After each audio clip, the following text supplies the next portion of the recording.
Yeah, so money is known also in families and households and organization to be a source of tension. And oftentimes because we don't really dialogue about money at home, or, for the matter of fact that sometimes we're not even taught this at school. And so this becomes so challenging for us as a society, as an organization, as families. And that's really where we begin to be challenged emotionally. And sometimes it's difficult to understand, right? Like, what is it that money means for us? And even looking at, for instance, some of our inherited money beliefs, right, from the past generation, like money is evil, money is the source of all conflict. So some of these narratives may actually cause stress unconsciously in the way that we make financial decisions. And would you say that the whole pandemic and even where we are right now, looking at, those warnings of potential recession happening next year, do you think that is going to add on to that, whole, feeling of stress and being overwhelmed? Definitely. I mean, with the pandemic and isolation actually happening a lot of times for young people when they can't be with their friends, they are not able to go out as they would traditionally.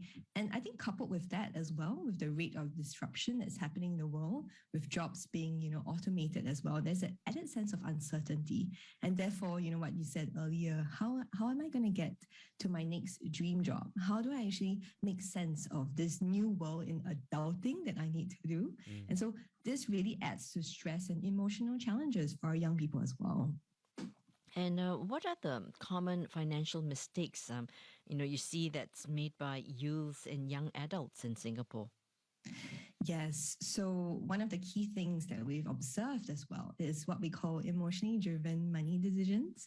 And I like to caveat this, that this is not just for young people. For us as adults, we sometimes actually get into this space of impulse spending, impulse investing, or we may even completely avoid money, right?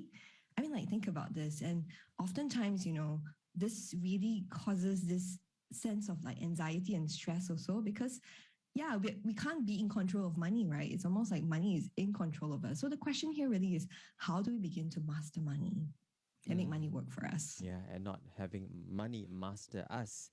Now, you have partnered, at least PlayMoolah has partnered with NUS, and that happened this year. Tell us more about this partnership. Why has this come about with the university, and why now? Yes. So one thing that we love about this partnership with NUS is really the foresight to pioneer what we call financial well-being. So this goes beyond just financial literacy. So we know financial literacy is important. And in fact, there are a whole suite and portfolio of financial literacy solutions out there. But what we have innovated and done with NUS is to go beyond just financial literacy skills to really address the mental and emotional aspects of money management, to allow our young people to build what we call financial emotional resilience so that they can begin to rethink money and to use money in a way that makes sense for them and their decision making. So we're very thrilled, with this partnership with the Center for Future Ready Graduates as well. Right. As you work with them, what do you see as some of the financial concerns faced by the NUS students?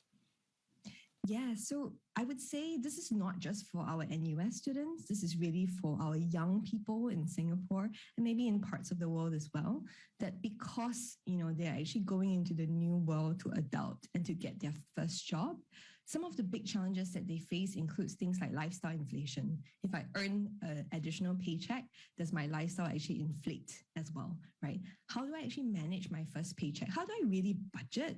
What is the steps to actually budget? And also, more fundamentally, we realize our young people are asking, how can I achieve my financial goals? How do I invest? So some of these are the financial concerns that we've seen. And we find that our young people are so ready to take the next step to learn and to self-direct their learning as well.